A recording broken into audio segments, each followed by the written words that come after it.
Merhabalar, kanalıma hoş geldiniz. Bugün sizlerle daha önce ördüğüm bu kağıt ipten çantamı paylaşmak istiyorum. Daha doğrusu çantamı örmüş, bitirmiştim. İçinin astarını bu şekilde yapmıştım. Sonradan içime sinmedi. Yani şu şekilde, bakın böyle. Çok hacimsiz duruyor. Çantada çok büyük bir emek var. Çok şık bir çanta.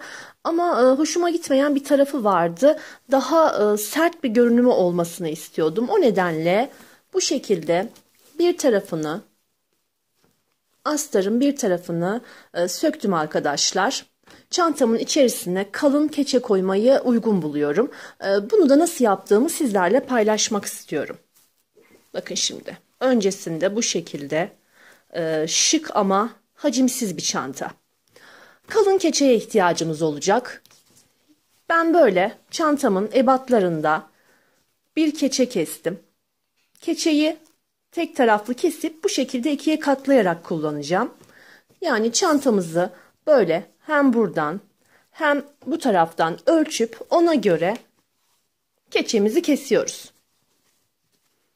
Daha sonra sizler de benim gibi çantalarınıza bu şekilde hacim katmak istiyorsanız kalın keçeden faydalanabilirsiniz. Umarım sizin için de faydalı olur. Bu şekilde ikiye katlıyoruz keçeyi.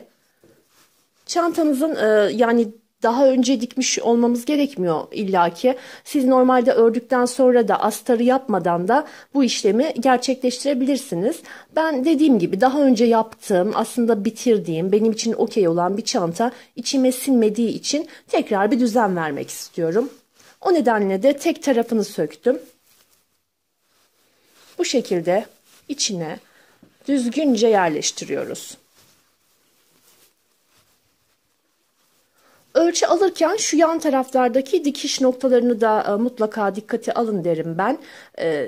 Yani ilk etapta kağıtla çizip kalemle çizip ölçüyü aldığınızda zaten içine yerleştirirken fark edersiniz. Biraz biraz kesip o şekilde de uygulayabilirsiniz.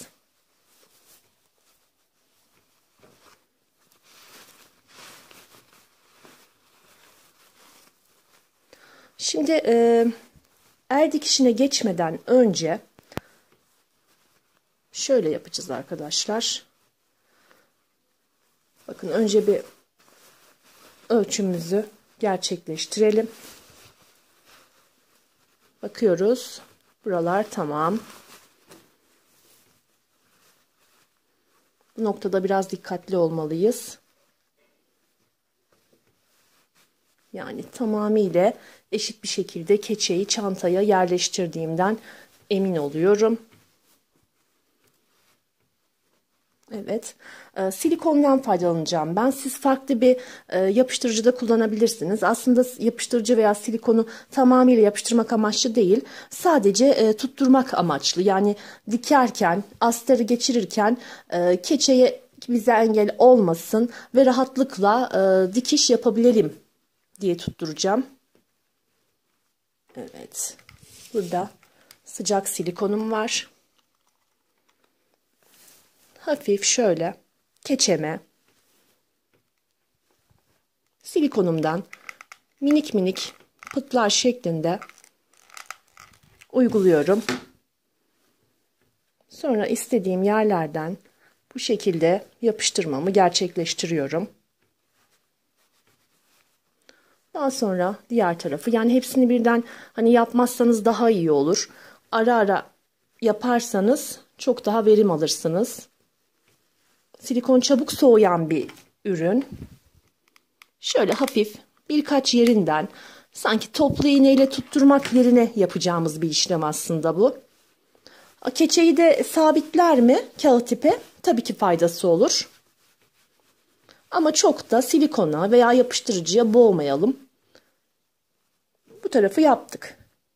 Çabuk da soğuyor zaten sıcak silikon. Şimdi sırada burası var.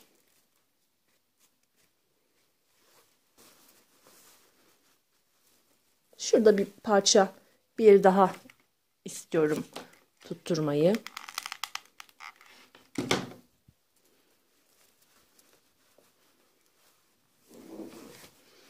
Sonra buraya geldik. Bakıyoruz eşit mi? Evet. Tamamdır.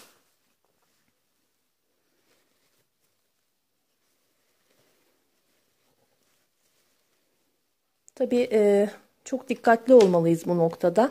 Keçemizi eşit bir şekilde aynı yerlerden tutturduğumuza emin olalım.